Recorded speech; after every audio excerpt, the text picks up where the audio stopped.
जय हिंद बच्चों।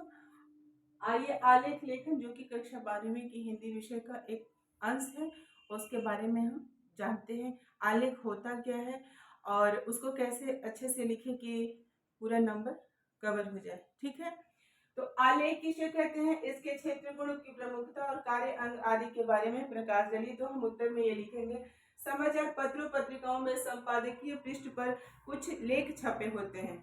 समसामयिक पृष्ठ पर कुछ लेख छपे होते हैं, जैसे खेल जगत, राजनीति, अर्थ जगत, व्यापार जगत, अंतरराष्ट्रीय जगत। ठीक है, तो इसमें क्या होता है, स्पष्टता, सरलता और रोचकता लिए होता है, नवीनता लिए हुए होता है और इसके मुख्य अंग है भूमिका, विषय का प्रतिपादन और निष्कर्ष होता है।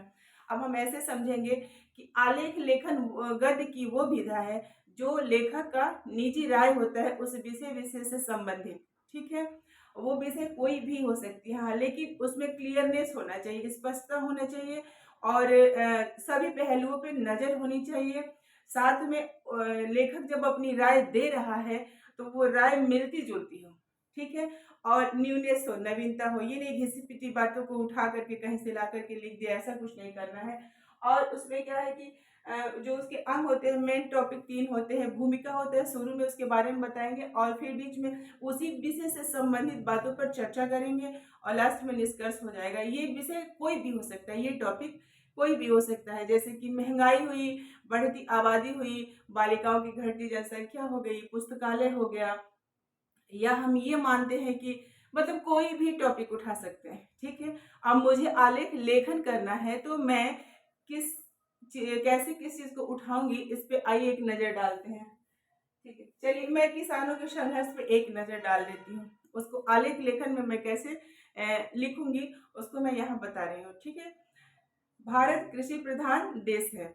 यहाँ किसानों को हमेशा संघर्ष से दो चार होना पड़ता है। पहले तो ये प्रकृति है जो एक साथ ही भारत के विभिन्न जगहों पे तरह तरह का अपना रंग बदलती है।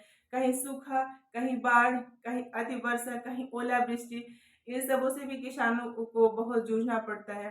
अगर प्रकृति से छुटकारा मिल भी गया, अच्छे से अनाज और फल सब्जी हो भी गया, तो भंडारण की समस्या उत्पन्न हो जाती है। भंडारण न होने से आधे से अधिक सामान सड़ जाते हैं क्योंकि बाजार नहीं मिल पाता है किसान को बाजार नहीं मिलता, बाजारों में उचित रेट नहीं मिलता। अगर बाजार मिल भी गया तो सेठ साहूकारों का चक्कर लगाना पड़ता है और जो सेठ साहूकार होते हैं समय से पैसे नहीं देते, अगर कर्ज देते भी हैं तो ज्यादा ब्याज मांगते हैं। अगर किसान ब्याज के उस पर ले भी लिया तो दूसरी फसल बोने का समय आ जाता है, जिसके कारण उसे बहुत सी दिक्कत होती है। ठीक है, लेकिन हालांकि सरकार के आने से कई फायदा हो गया। फसल का बीमा होने लगा, खाद भी मिलने लगा, बीज भी मिलने लगा और मेन बात है कि किसानों के लिए किसान ऐप्स खोल गए, जिससे वो अपनी समस्या को ऑनलाइन पोर्टल पे किसान भेज सकता है और फसलों में होने वाली बीमारियों के बारे में जानकारी लेकर के उसका उपचार कर सकता है।